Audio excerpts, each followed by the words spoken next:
Hello, hello. Happy Wellness Wednesday. I am here with Eliot Spiegel. Welcome, Eliot. Thank you. Giving you a round of applause. Love it. So thank you so much for being here. The first guest of 2022. Woohoo! All excited. 2022 is all about you. All about you. It's all about you. So, all about you. So the way we usually start these Wellness Wednesdays is, who is this guy and how the heck do we know each other? So Eliot and I realized that we met over 20 years ago. How does this happen? Time just keeps moving. So we both lived in northern New Jersey. We met at a gym. I was trying to remember, I'm pretty sure I was at the front desk and you walked in and we just like started a conversation. We were like friends in a couple minutes. Correct. And soon after that, Eliot was my kickboxing teacher, and I'd never done kickboxing before.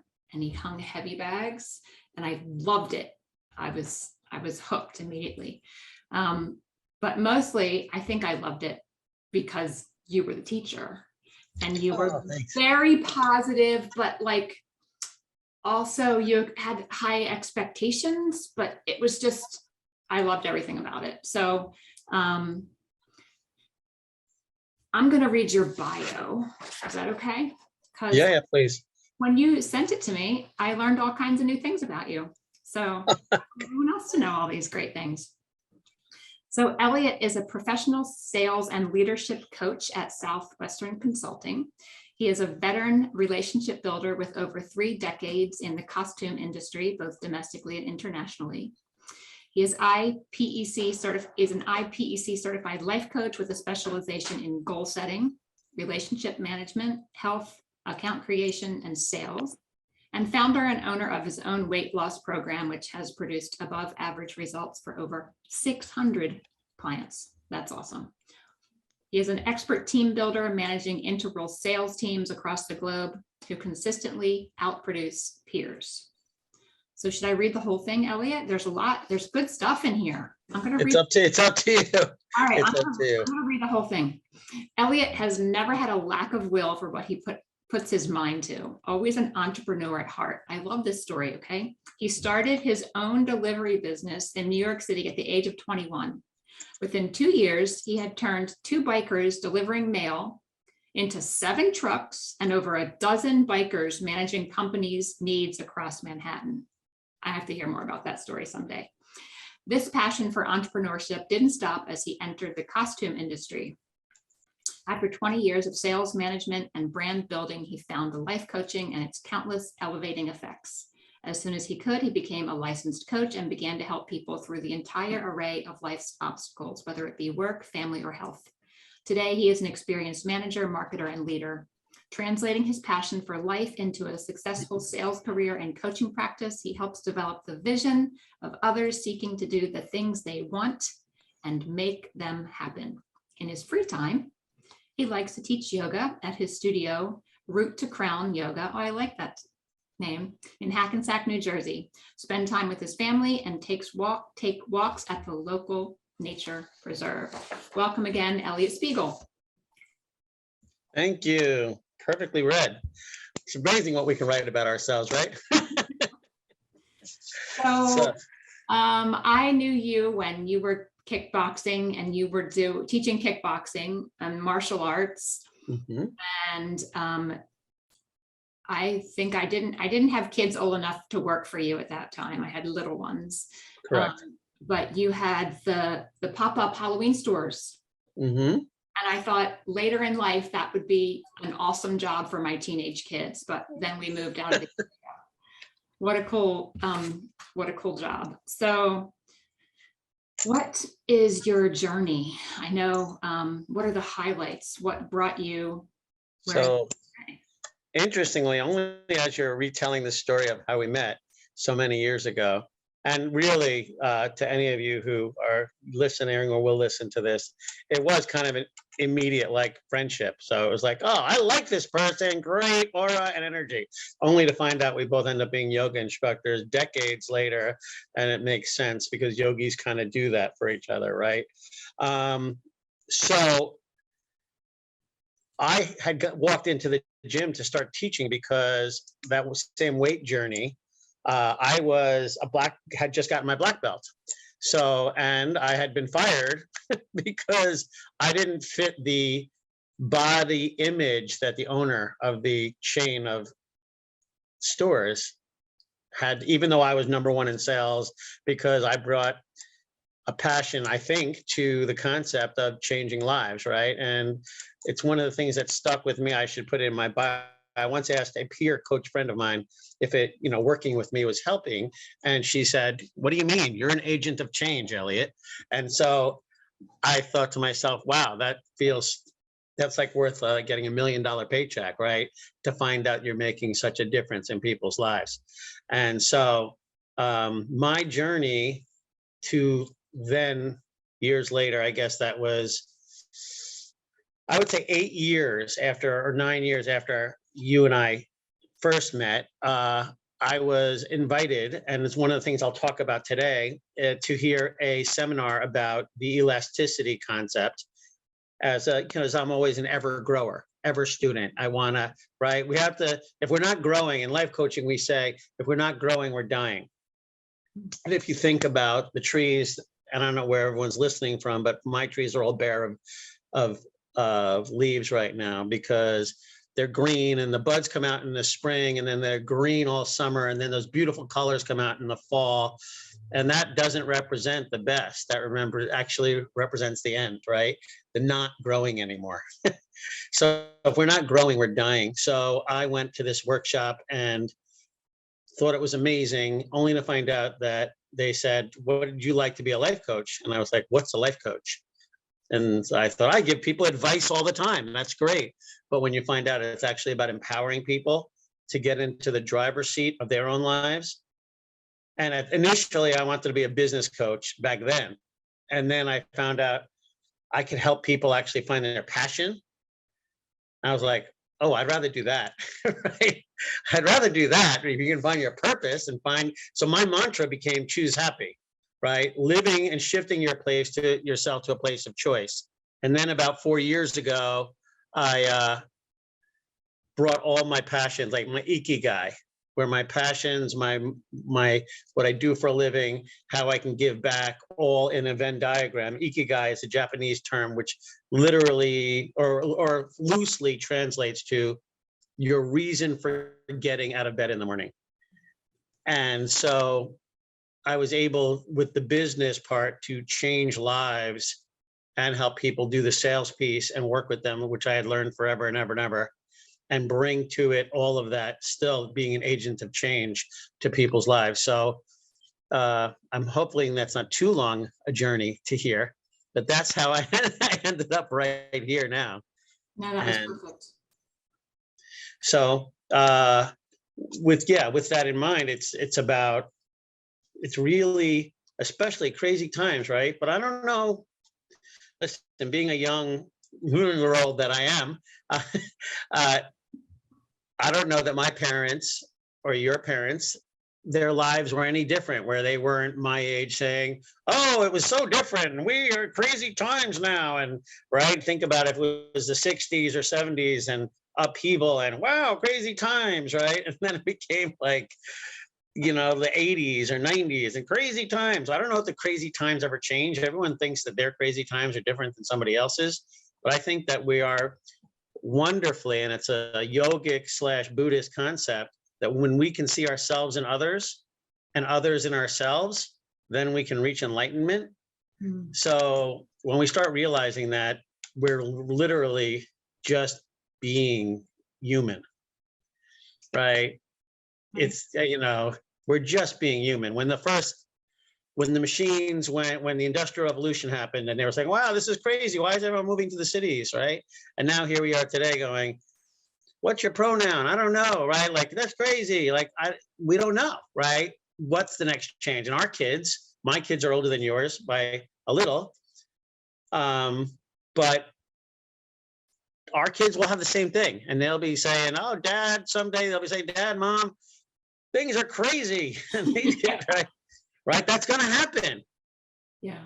right? So how are we, because the only constant in life, the only thing we can absolutely count on is change, Right. right? You cannot and will not be the same you a week from now, or from a year ago, or from 5 years ago. It can't be. You can count on you being a different you because of the things that happened in our lives to get us here. Right. Right? So, I mean, with that said, with one caveat, how we do anything is how we do everything. So, Okay. and part of what, about that. so part of what I'm going to talk about today is we don't change who we are, but we can shift our perspective, right? If we can shift our perspective, and I will talk about this further down into, I have a small presentation today, but if we can shift the way we look at things, we can change the way things look. If we can change the way things look, then we can literally change how we're experiencing, how we even experience things that happened in the past. If you get really deep in it and drill down, you can go back, and I even did this once. I went back 20 years to re-experience, you know, that first breakup of that person who should have been your everything, only to find out 20 something years later going, wait a minute, let me redo this. Let me go back and re-experience this and change my perspective on this. And you go, oh, wait a minute, I'm okay. We're good. We're good. Like, this is all good now. I'm no longer holding on to the thing that got away. Because you know what? It didn't get away. Yeah. It did. It was, we get to experience, and I'm not talking about just relationships. It's relationships. It's that job. It's that opportunity. It's that lottery ticket in our mind that we were waiting for. Mm-hmm. If only this had been that, right? Right. Yeah. Everything in our life had to happen to bring us to here and now. Right? And that's what I mean by how we do anything is how we do everything is, unless we shift the way we look at it, we're going to keep kind of rinse and repeating. Okay, that makes sense now. Yes. So, and once you change it and that shifts, and trust me, when I became a life coach and all of a sudden the languaging started, I went from being a black belt, beat 'em up, hit a heavy bag, to a life coach guy. And they're like, who is this guy? And why is he talking about opportunity instead of, you know, winning? Right? Because I changed the meaning of winning. Right? If I play softball now and one guy gets up and hits the ball to center field deep, yay. And if the guy catches it out there, he did his job too. And I'm like, yay, right? Everyone's winning. We all did our jobs today, right? That's the goal. Right. And people never like that. The competitive people I play with ever are like, what do you mean? I'm like, we're winning, right? I'm 50 something years old on a field playing with my friends, winning, right? Perspective. Sorry, my son's asking for help. Sorry, sweetie, I'm on a call. I'm live. Lots of people are seeing you right now. No. He wants my phone. Do you want me to tell the world what you just said? No. Okay. He wants my phone so he can spend time in the bathroom. He's been sick. There you go. Bye, love.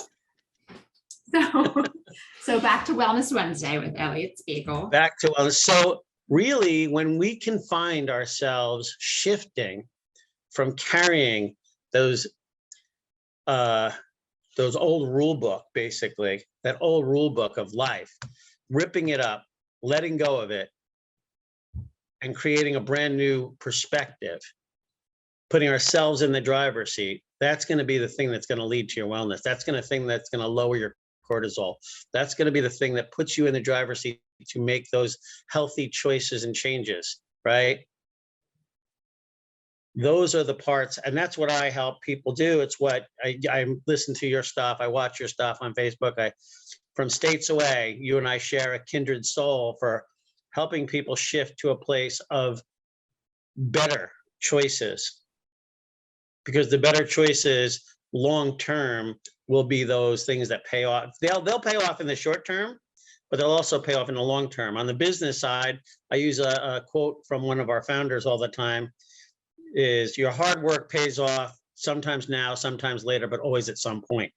So the hard work sometimes is denying ourselves that bad food, or denying ourselves the alcohol, or denying ourselves those things that in the moment, oh, this would feel really good right this second, but there's going to be a price paid, right? Everything comes with a price tag. And that sometimes is about just the choices. And if we can shift it to a little bit longer term thinking, Right. then we're paying that premium, that insurance policy that can sometimes pay now, sometimes pay later, but always at some point we'll get the benefits. Right. So, yeah, that's a kind of nutshellish as to where I'm at. I'm sorry. And He's it's still okay. here begging. Kai, close the door, sweetie. He doesn't understand. So I have a question about what gets you out of bed in the morning when what was the name of the Japanese thing when everything? Ikigai, Ikigai. If you Google it, a Venn diagram will come up. Okay. I know you've talked to me about it before, and I love that. So what is your why? Why So you do what you do? I think that my why really is to live a life of servitude, because I feel like if you're living into people, if you're pouring into helping be that agent of change, to be that difference, to give people that breath of air. If you imagine like a room filling up with water and they're swimming down, they go, right? And just that extra attempt to go, right? I always imagine this guy in a desert who didn't go over that last sand dune to get to the oasis. He gave up. And I feel for people like that, because the darkest night is the second before light. Right. So we need to get through that. So for me, being present for people, I know I'm never going to make the mistake of putting the ego of me first. Yeah. Right. And I feel with my faith in whatever you want to call it, the universe, God, whatever power you want to attach to that, I feel as if you can't fail long term if you're living in servitude. Right. Right. So even from a sales perspective, salesmanship. Right. From yoga, I never want to be a yogi that's showing off, but I want to see my people grow. And if you'd ever take a yoga class with me, I think you did take a class with me. I live into finding that space between comfortable, meaning if you're comfortable, you're not growing, and pain, which is too far, but you have to be growing. So, warning to all who ever take my yoga classes, you will work yourself, because it's not exercise to me, but internally, externally, and otherwise, growth happens. It has to keep happening. Otherwise, we're dying.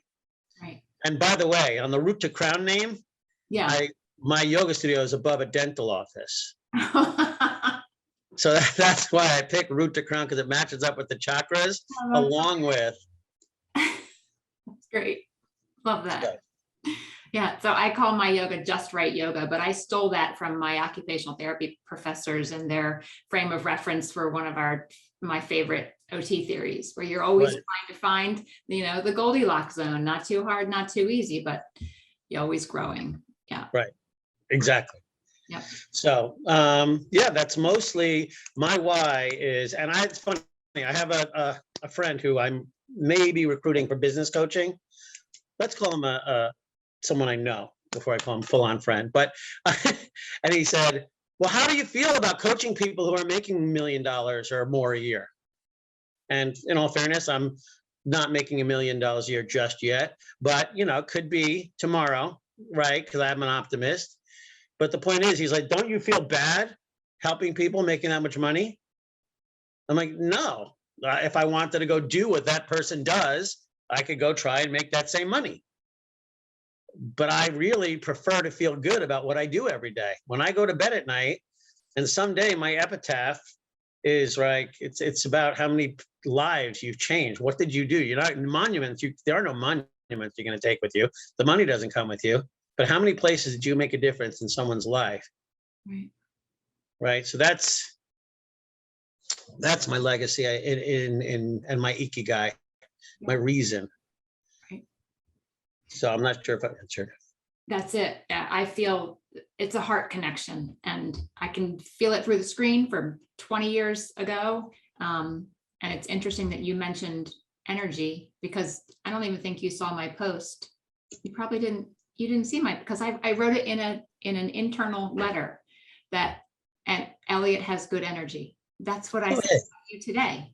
So we have this, like, whatever it is, this heart energy that is very connecting. And I know that you're doing great things for great people, doing a lot of good things for lots of people. So yeah, I was going to say, I'm not sure how many of them are great or not, but I hope they're great.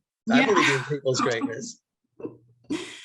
So is it time for your presentation? Do you want to share your screen? Sure, I would love to do that. So I guess my lead in is this, is, are you ready? It's 2022. Are you ready to start to create beliefs that can make you fearless in terms of how you live your life? And if the answer is yes, then stick with me as I go through this. I'm going to come right in here. Good, sorry. And here we go. So my goal today is to equip people to be fearless, to crush their goals, and have a blast doing it. I'm hoping you guys are down for this, because this is the kind of stuff that changes how we live our lives, and people will just be like, in Harry Met Sally, I'll have what she's having, you know? That's really the goal. So think about if you've ever experienced anxiety in your life, at your work, anything like that. And think of some of the examples. I can use some examples of stressful situations at home, at work.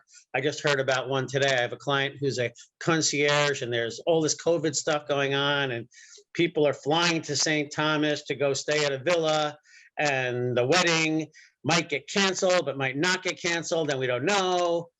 And then people start getting stressed out, or you're at work and your income depends on a sale going through.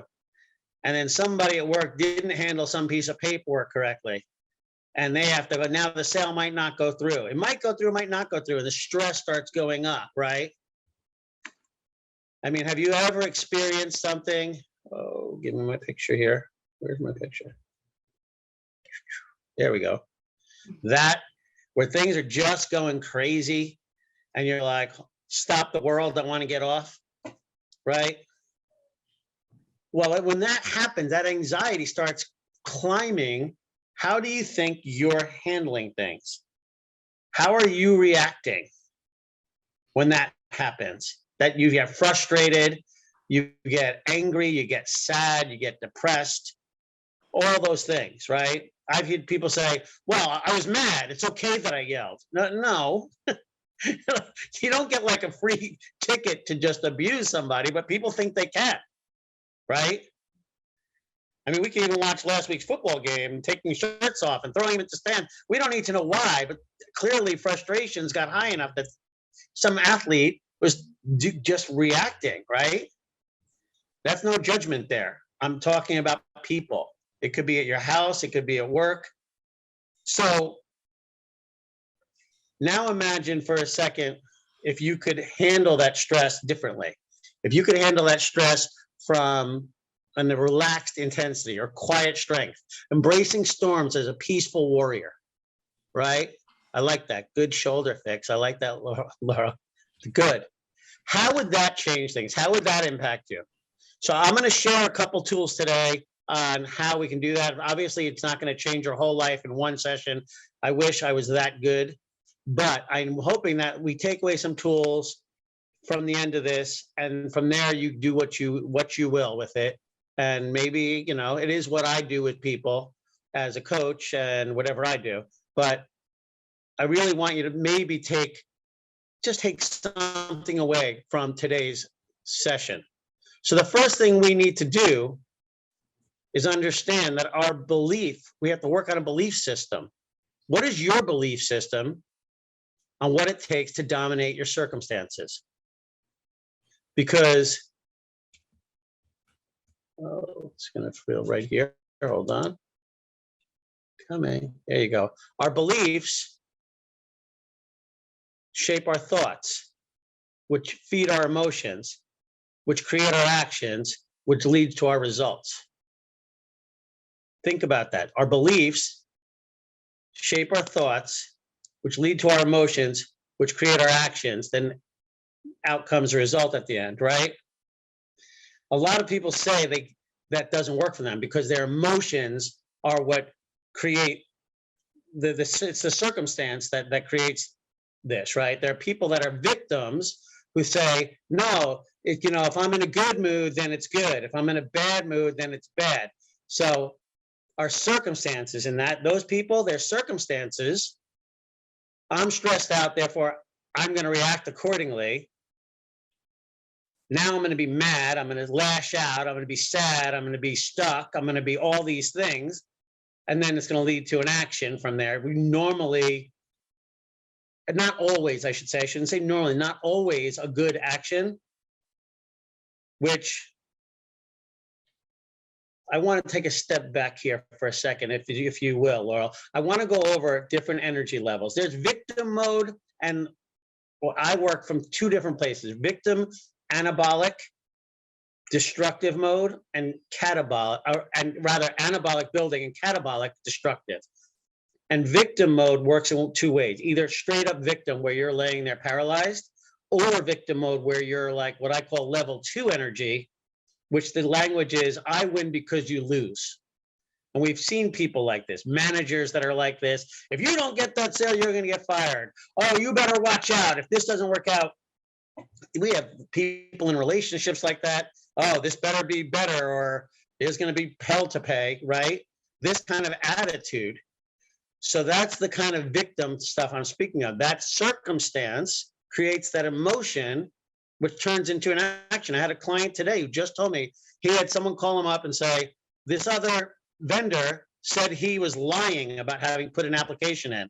And this guy had to then go back and show that he had done the work and the dates, but he handled it quietly, like a peaceful warrior, and went back and got an apology.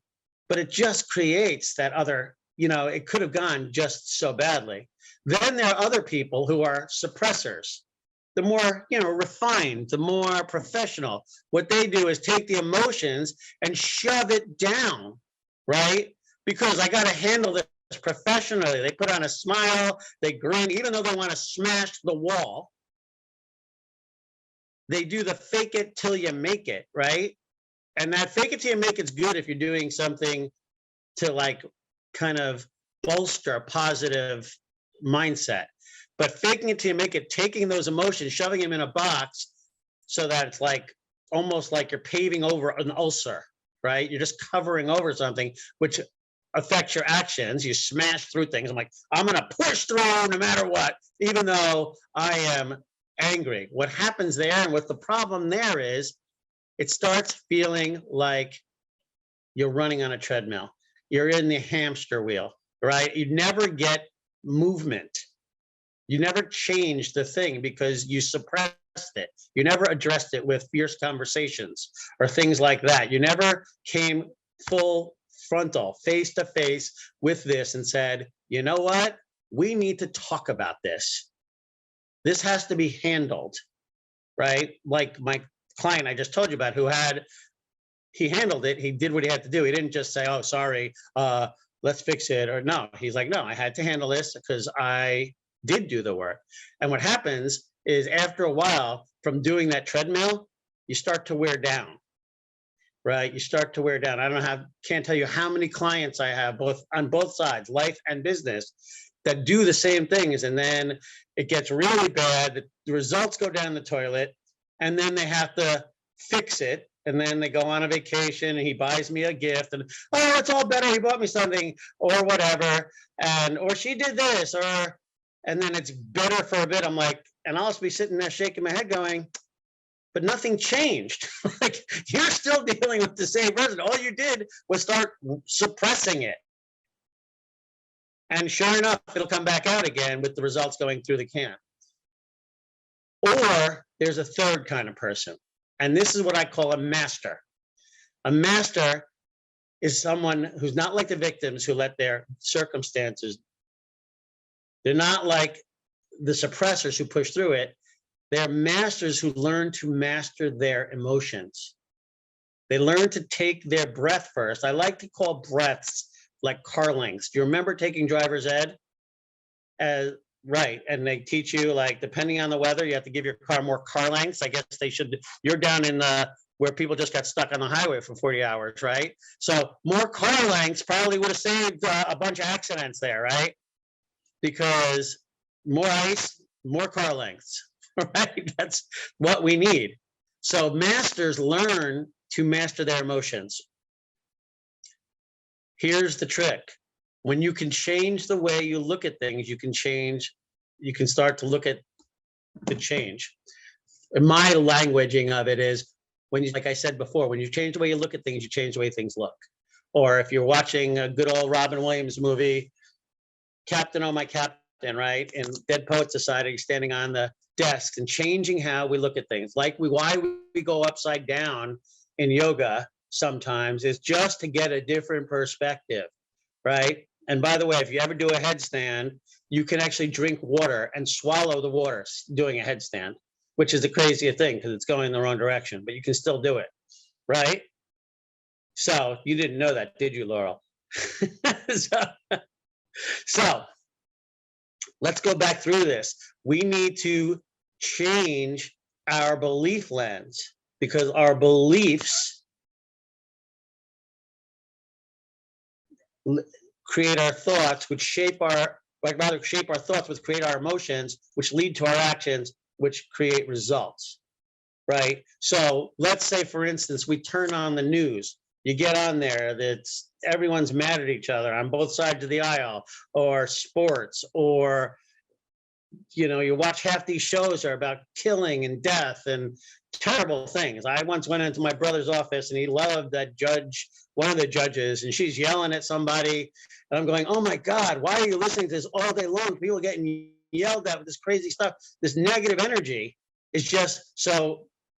If you have a hammer, everything's a nail. If you start seeing everything through the goggles, that's what you're going to see. And those are going to be what your beliefs are. I had a Starbucks with a friend today, and she said, she picked up her bag and put it next to her on her chair instead of leaving it 1 foot in front of her knee on the table. She goes, why do I do that? Why don't I trust that I can keep it 1 foot in front of my knee without somebody stealing it? I said, you do know that as soon as I walk in your house, even on a glorious afternoon, sunny day, you lock the door behind me as soon as I walk through the door, right? She goes, she woke up like, wow. I'm like, you've been doing this forever. Everything is about scarcity or fear of loss. That's her goggles, right? So our beliefs will shape our thoughts, which create our emotions, lead to our actions, creating our results. Make sense? Makes sense. So what are your beliefs?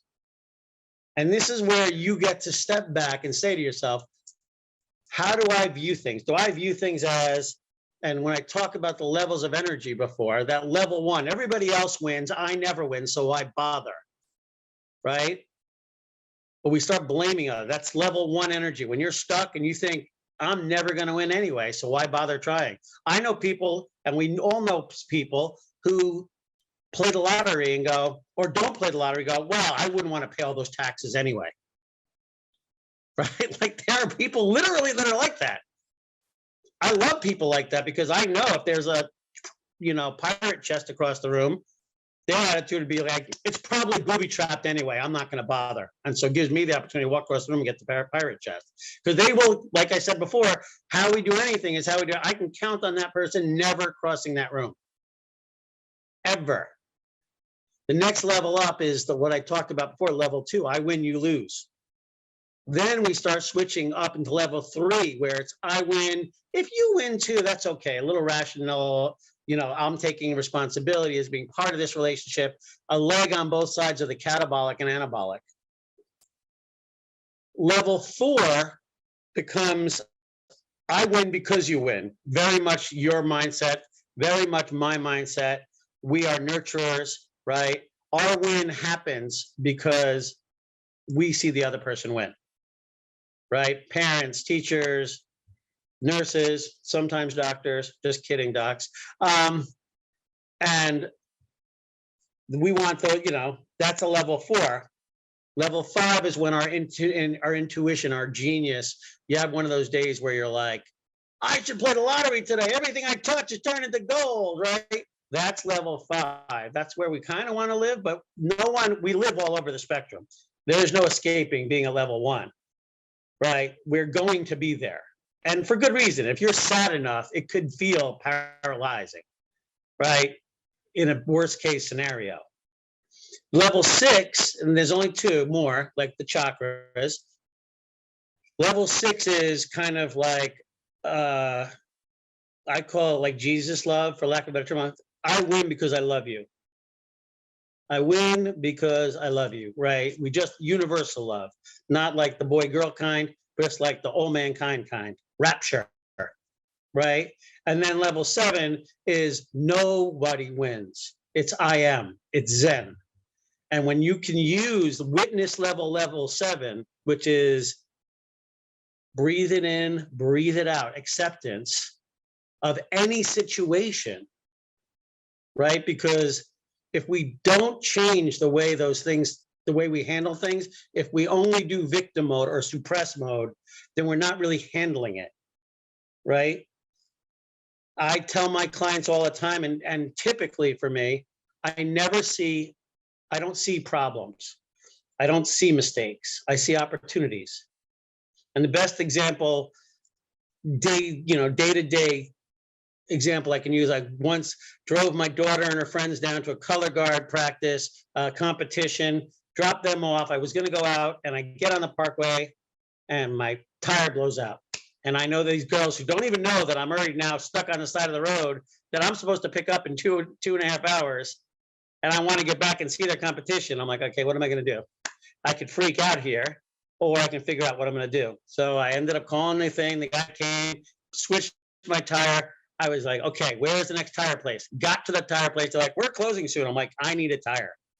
Got the tire and was back, caught their competition. They were the second to last. And they got in the car and had no idea that I had even had a flat tire. Right? Now, does it always work out like that? No, but it wouldn't matter. Whatever the next thing is what it would be. Right? Because I couldn't change the flat tire being flat. I could just get a new tire, find the opportunity. So do your beliefs currently empower you? That's the question. Are they stopping you? Because we know plenty of people and ourselves. And when I say we know people, look in the mirror, right? Who our belief system stops us. It does the reverse of empowering us. We don't, a simple little test I do, and I want anyone who listens to this, and Laurel, I want you to do this right now. You can do it in your head. Name the top 5 people you love. Okay, did you do it? Did you make your own list? Did I what? Oh, Did you? No, I didn't put myself on there. Correct. Most people don't, right? So there it is finding that our belief system, if we are not loving ourselves, and my daughter has me watching RuPaul and Drag Race for a long time, and what does RuPaul say at the end? If you don't love yourself, then how the heck is somebody else going to love you, right? So we better get on that list, and we better have the opportunity to start finding opportunity when stress comes out. The stress breaks things. Tension, and going back to what I referenced earlier, the elasticity concept is like a slingshot, or the slingshot effect. A slingshot cannot work without tension. A bow and arrow cannot work without tension. It will move things forward. That's tension. But if you pull and stress the one side more than another, take a rubber band too many times, stress it, what's going to happen? Same thing with your nerves, same thing with your muscles. You're going to break them, right? So stress breaks things, cortisol levels rise, our health goes down. This makes sense, right? But tension, we can't grow without tension. You can't get out of your chair without engaging your muscles, right? Or in yoga, if we sit back into awkward chair pose, I always ask my students to engage your everything from your ears to your toes, not stress it out, engage it, right?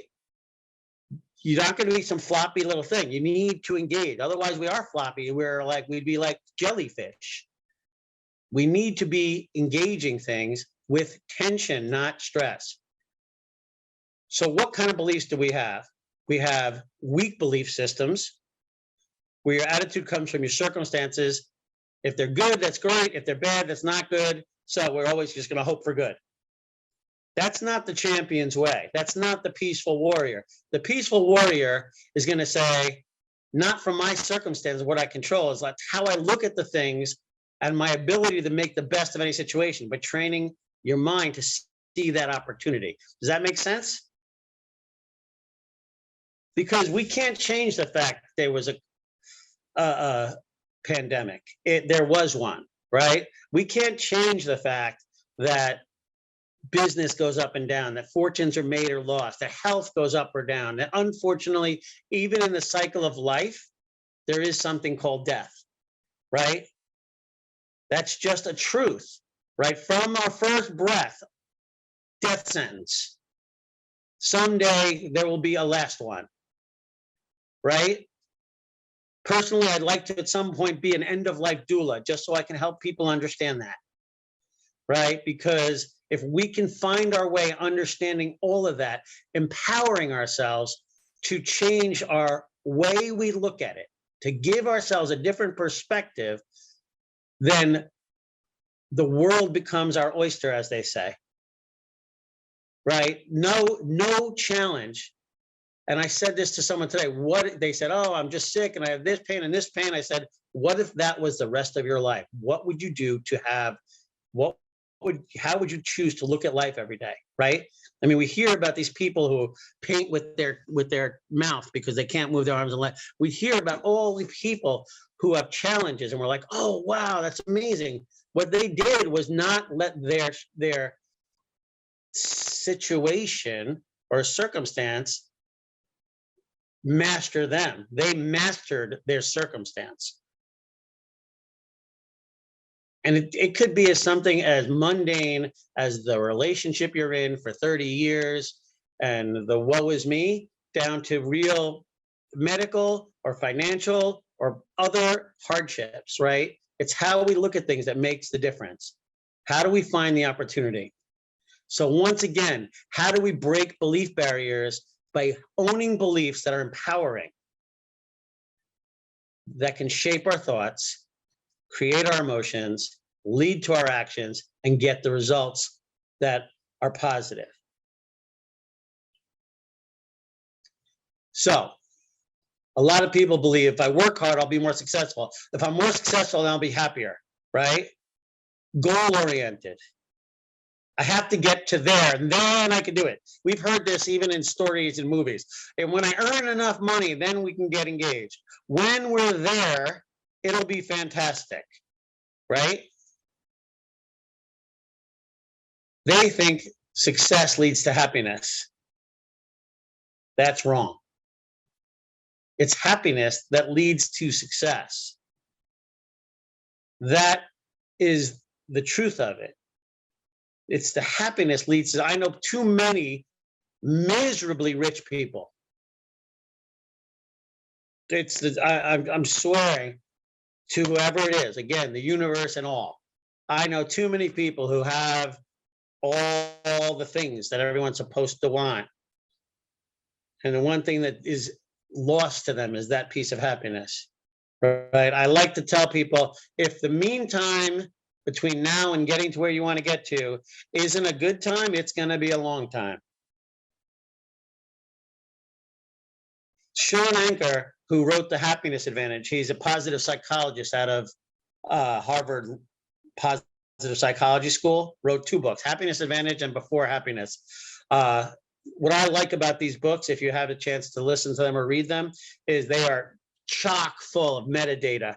It's not just like, it's not a facile thing, happiness. I mean, the UN puts out a happiness list every year.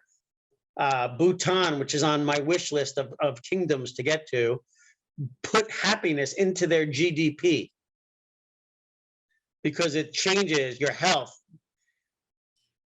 It changes your financial success. It changes your relationship success. It changes everything. Research from his book. So only 10% of long-term happiness comes from the external side. 90% comes from the way we look at the world, that goggle, right? Choosing happy, my mantra of getting into that driver's seat. Am I okay on time? Oh, you're perfect. Keep going. I love that. Say that again. I'm perfect. Say that, everyone, to yourself. Say that to yourself. I'm perfect. I love that. Research shows that 25% of successes on jobs are predicted by IQ. Only 25%, but 75% has to do with happiness, social support, and I don't even see stress as an opportunity. It's, to me, it trains the word stress for tension. You want a relationship to work well? Good. You need tension between he and she, however you define that. And then you guys are like, woohoo, right? That's the same stuff. Whether it's a relationship at work where we're working hard to get to a thing, having a little bit of stress, you want to boil water, you need to get to a certain amount of degrees. You need the heat on, right? And that's when we start seeing the changes. So here are the questions that you can ask yourself. What could be good about this thing that's happening right now? Right? Oh, so I'm not going to the wedding and I can't go. So what did that do? What did that allow me to stay home and do? What did I not have to go do? I didn't have to go sit at that table for 5 hours with people I don't like. Whatever, you know? I always tell people, Laurel, if you love me as much as you say, don't invite me to your kid's wedding.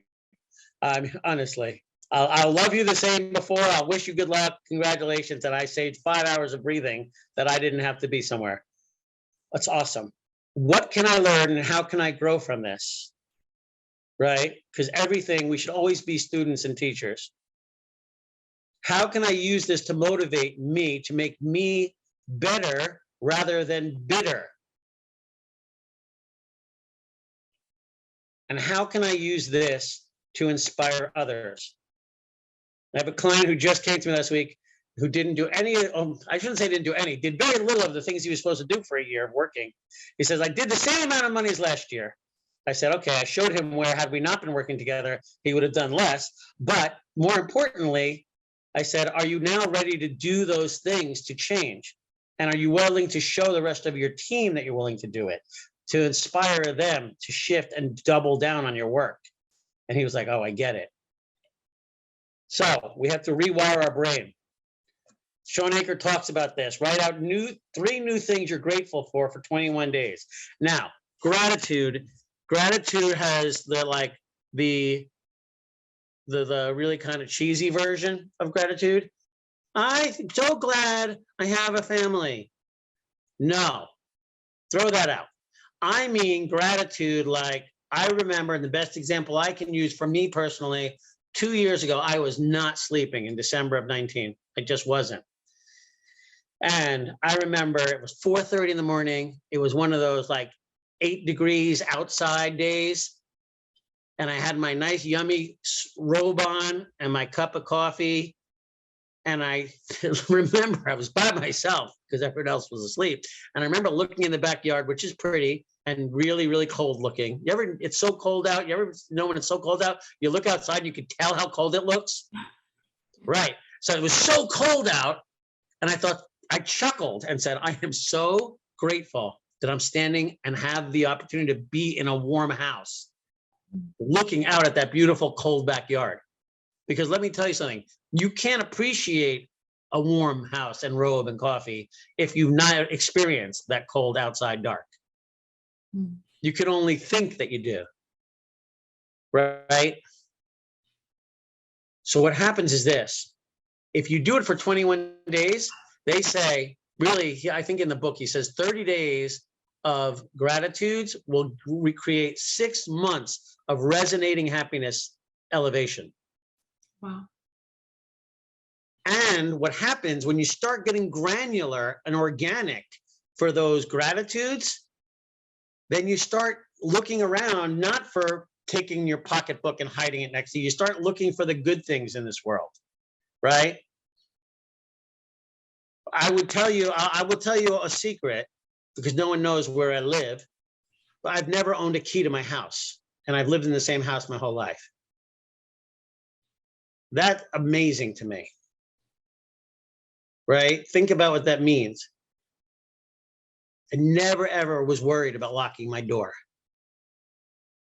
Doesn't mean I don't lock it at night, people, just so you know. Oh, it's email Eliot. I didn't change to Steve. Email Eliot at Spiegel at Southwestern Coaching. That's my presentation. I hope it was enjoyable. It was absolutely enjoyable. I learned a lot. I love it. I have never heard that first step of beliefs. So kind of the law of attraction, in my understanding, kind of starts at thoughts, and your thoughts create your emotions, and then that inspires, good things coming to you when you have positive emotions. But going back a step to the beliefs, so you can get a strong foundation, and then addressing ways to attack the beliefs. I was going to ask you if I could take a screenshot of those power questions. I will, I'll send you the whole thing. Yeah. And for Christmas this year, Mel gave the whole family a box of researched, I should know the name of the box, but I don't. We've only done it once together as a family. It's out of Berkeley, and it's about, how to do good in the world, basically. Nice. The first day we said to Waverly, our girl, pick a number, and there's 30 things in there. And she said 15. We picked that one out, and it was the gratitude one. And they said exactly that. Write down 3 things. And it was not, I'm happy for my dog. I'm happy for my family. Right. Right. It was details like, why are you happy for it? Why are you grateful for it? And why did it happen? Who is responsible for making it happen? Detailed about it. Write a couple paragraphs. Correct. And so when you really get into it, it inspires a very engaged emotion. Like, you get through the fluff of, I'm happy because I love my family. No, you get to that place where you're inside in your warm robe with a coffee, even though you're, sleep deprived, you're feeling grateful. Correct. Exactly right. Exactly right. And what it does is biochemically, it actually fires off different synapses. It starts opening up synapses that allow you to really start seeing that level of positivity, right? That level of being fearless. Because the truth is, and I can't tell you how many of my clients where I've had to stop and they're like mad about this. I'm like, have you gone to sleep hungry? No, never. Have you gone to sleep cold? No, never. The lights turned down. And trust me, whoever listens to this, maybe you have had the lights turned out. I promise you, I know that that's a reality in this world. But for everything that you've done, I guarantee you there's somebody.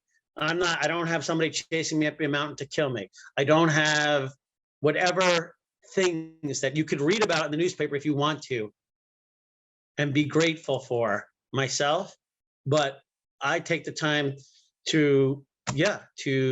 I'm grateful that 20 years later, something as real as I thought it was as a friendship 20 years ago leaves us to tonight talking on the phone, on this thing, on the Zoom, right? It's amazing, right? That's a gratitude because I don't know, I feel lucky to have that, right? How many people don't? Yeah. So 2022, it's January 5th. The year is going to come. The year is going to come. It's going to go. And I'm not big on resolutions, but I am big on intentions, right? Because we lose our resolve. That's all right. But you never lose your intention. So what is your intention? And here is my other small piece is create a vision board. Create a vision board for yourself. Maybe just one for you. Maybe you do one with your family. And because if we don't have any direction, the universe, going to law of attraction, has no idea where we want to go.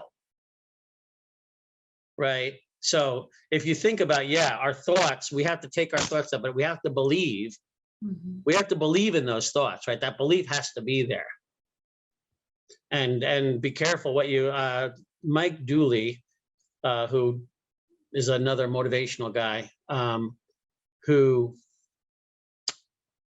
I went to his, he did a workshop seminar thing. And he talks about getting caught up in the cursed house. Don't worry about how you're going to get there.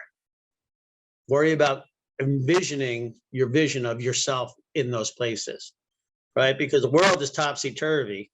And here's the funniest part. What did I tell you when I first became a life coach? What did I think I was going to be doing? Business coaching, right? And then I said, heck with that. I'm going to do purpose. And now pretty much I do both, but I do quite a bit of business coaching. And in doing the business coaching, I'm doing life coaching. And I have a guy who just started with me, and he's like, I'm an intellectual snob and I make a lot of money and I do this. And but then I'm like, oh, great. He goes, 5 sentences in, he's like, I'd really like fulfillment. I really like to find fulfillment. I'm like, that's not why he hired me. And we got into the coaching relationship so that he could grow his business, so he could find more time. But it took really scratching the surface for him to go, okay, listen, I go wherever I want in the world, but I want to find meaning and purpose in my life. Yeah. I'm like, there we go. So he and I are working on shifting the way we look at things so we can look at things differently. And this is my wish for all of you. Take a time, take a different way home, practice change, resiliency, put on a different shirt than you thought you were going to put on, right? Do something different on a regular basis than you would normally do. What would I do? And then do the opposite. Practice change, resiliency. Once you get good at change, then you don't have to get stuck holding on to it and being afraid of it. I've never tried that before. I'm going to try that. Okay. Thanks for all of your advice and time. Hold your hat on, because it's a wild ride when you do it. And then it gets really, really fun. So yeah, like one time not very long ago, I was like, I'm not going to use my GPS to get home. And I didn't really know where I was. I was like, I can probably figure it out. And it was fine. And I was a little scared for a little bit, driving through some places that looked a little potentially dangerous, but all was well. So right. Yes, I'm going to do that. Thank you for your advice. Yeah, change, resiliency absolutely counts. And I love getting lost. I use EPS when I travel. Eliot Positioning System. Yeah. And the fun part is with my kids who are now grown up. So I'm like, oh no, go up here and make a left. I'm like, how do you know that? I'm like, I was lost here once. I know exactly how, because I've been lost. I've been lost enough countries and enough places in the world and enough towns that I probably have seen. Even if I'm like, I think I know where this is headed, I'm going to go, see, I recognize this. Now I know where I'm going, right? And that doesn't happen with GPS. It doesn't happen with GPS. Right. Don't give away your freedom to think. Don't give away your freedom to think. Because have faith. You guys are greater, smarter, and better than you ever could possibly know. You too, Laurel.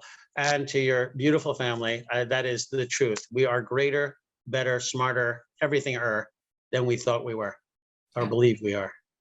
These are some good Eliot quotes. I can't wait to look back and write them down. Thank you. Thank you so much for being My pleasure. Yay, Eliot. Oh, Yay. before we do our namaste, how can people find you if they want to find you? So they can find me. Oh, well, that's weird. I just had a power surge. I saw that. Everything went. That's the ghost. I think there's a ghost that lives here. I'm not 100% sure that I'm kidding. I have like 3 mediums who take my yoga class. So you can find me, Eliot Spiegel, on Facebook. You can find me at eSpiegel at southwesterncoaching.com. You can find me at roottocrownyoga.com. And trying to think where else. Yeah, Facebook or LinkedIn, Eliot Spiegel. I try and be as available as possible. I'm not, nothing to hide. I've given, I lay bare to the universe and let's see what happens. That's my attitude. Are you still doing your Why Wait? I have Why Wait. Yeah, Why Wait, whywaitonline.com. People typically lose 20 to 40 pounds in 40 days. Men a little more, but I always make women feel better, letting them know that men die first. I'm kidding people.